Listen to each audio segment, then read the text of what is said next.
Assalamualaikum warahmatullahi wabarakatuh. Jumpa lagi saya dengan Diana Zaini. Kita masuk ke dalam materi hukum perbankan. Mudah-mudahan dalam materi ini bisa dapat dipahami oleh pengambil mata kuliah hukum perbankan. Oleh karena itu nanti akan saya uraikan satu persatu materinya. Selanjutnya saya akan menjelaskan bagaimana kalau izinnya untuk seluruh pendirian bank, baik bank umum maupun bank perkreditan rakyat, bank syariah maupun bank pembiayaan rakyat, semuanya izinnya setelah dia mendirikan badan hukum PT melalui OJK, Otoritas Jasa Keuangan. Jadi izin usahanya dikeluarkan saat ini oleh Otoritas Jasa Keuangan sebagai lembaga yang mengatur dan mengawasi lembaga keuangan khususnya perbankan. Kalau dulu yang mengeluarkan izin usaha adalah Bank Indonesia. Akan tetapi sejak 2011 terjadinya pengalihan pengawasan atau fungsi pengawasan dari BI ke OJK terhadap lembaga perbankan, maka OJK lah yang mengeluarkan izin usaha dan kemudian dilakukan fit and proper test buat para calon pengurus dari lembaga perbankan yang dibuat oleh pihak-pihak. Kalau mereka tidak lulus, maka mereka tidak bisa menjadi pengurus lembaga perbankan tersebut. Kemudian ada lagi BPR yang kita kenal dengan Bank Perkreditan Rakyat. Nah, dulu BPR ini awal-awalnya itu ditujukan untuk daerah-daerah di wilayah kabupaten, bahkan sampai ke desa.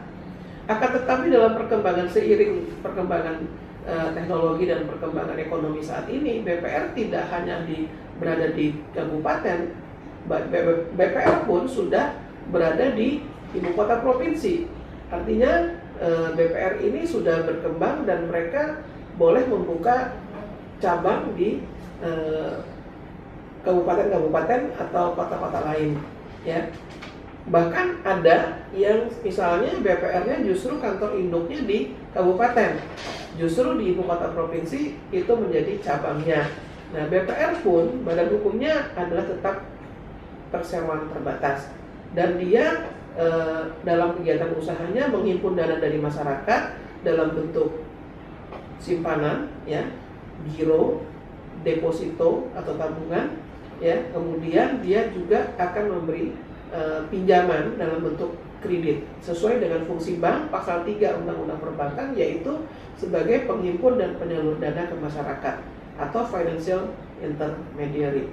Kemudian BPR pun dapat melakukan merger atau konsolidasi atau akuisisi terhadap BPR-BPR yang lain.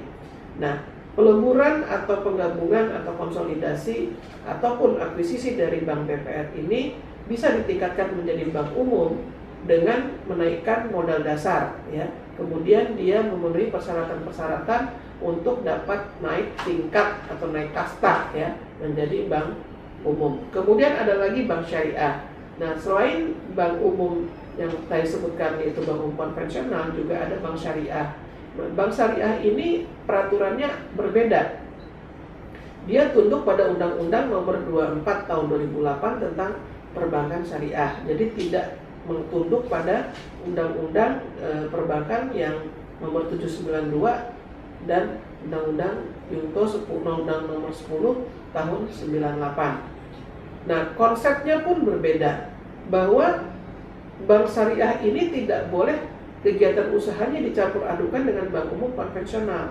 Kalau bank umum konvensional ingin membuat kegiatan usaha atau unit usaha syariah, maka dia harus mendirikan badan hukum baru, mendirikan PT Bank baru yang kegiatan usahanya adalah di dalam bidang khususnya syariah. Misalnya kita kenal adanya Bank Mandiri Syariah, Bank BNI Syariah atau BRI Syariah, karena kita menggunakan sistem dual banking.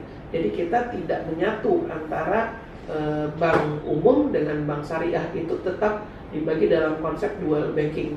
Beda dengan Malaysia. Kalau Malaysia itu bercampur dia antara bank umum konvensional dengan bank syariah.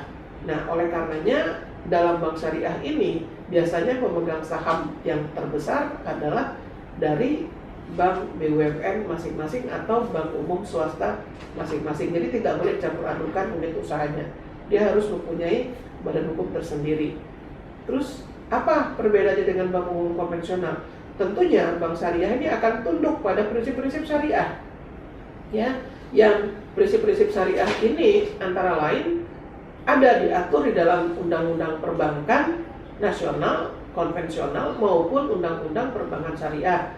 Apa? Antara lain prinsip bagi hasil yaitu mudharabah.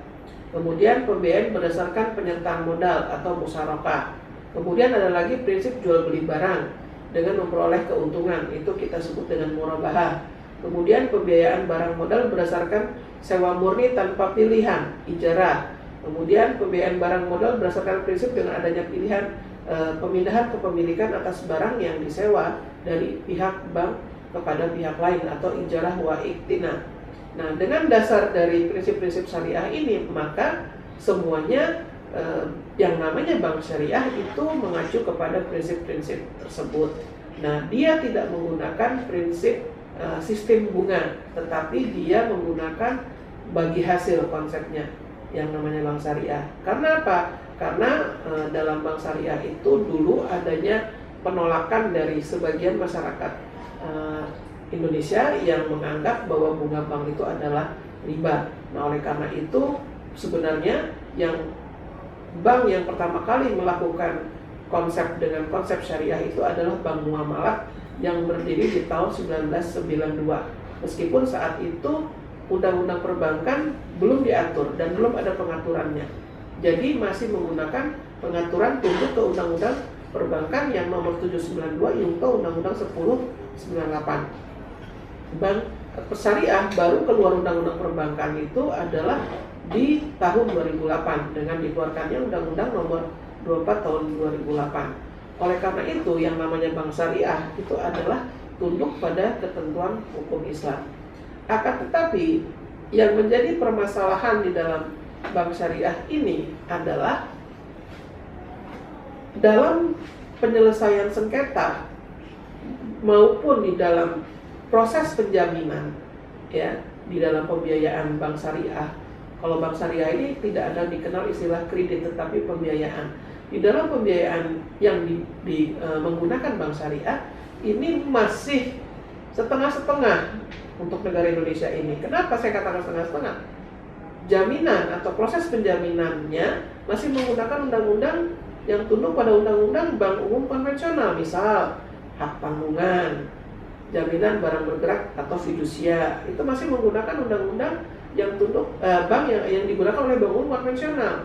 Kemudian dalam penyelesaian sengketa apabila terjadi pembiayaan bermasalah atau pembiayaan macet, eksekusi lelangnya pun masih menggunakan peraturan-peraturan yang didasari pada HIR dan RBG di dalam beracaranya dan di-compare dengan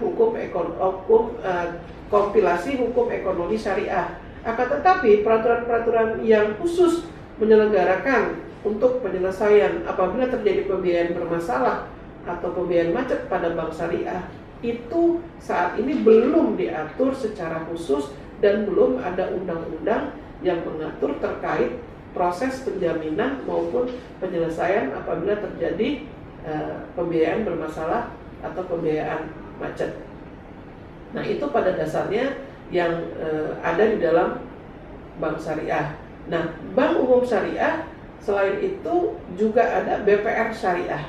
BPR syariah ini juga mirip dengan bank umum syariah, hanya bedanya kalau di bank BPR syariah sama dengan BPR tadi, bank umum yang BPR umum dan BPR syariah, bedanya adalah BPR syariah menganut prinsip-prinsip syariah. Kalau di BPR umum tidak.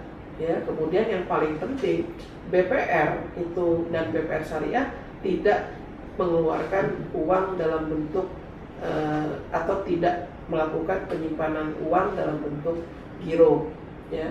Dan kemudian BPR juga tidak bisa menjadi bank devisa, ya. Dia tidak melakukan tidak boleh menggunakan atau membuat unit usaha money changer. Nah, itu dapat saudara temui aturannya di dalam pasal 14 Undang-Undang nomor 10 tahun 98 mengenai kegiatan usaha BPR, ya. Begitupun dengan BPR syariah. Terima kasih saudara sudah melihat atau mendengar tentang uraian materi mata kuliah hukum perbankan. Saya berharap mata kuliah hukum perbankan, materi-materinya dapat dipahami oleh saudara. Jika saudara ada yang tidak paham atau kurang paham, saudara bisa berkonsultasi dengan saya atau nanti kita bahas melalui aplikasi Zoom. Saya ucapkan terima kasih. Assalamualaikum warahmatullahi wabarakatuh.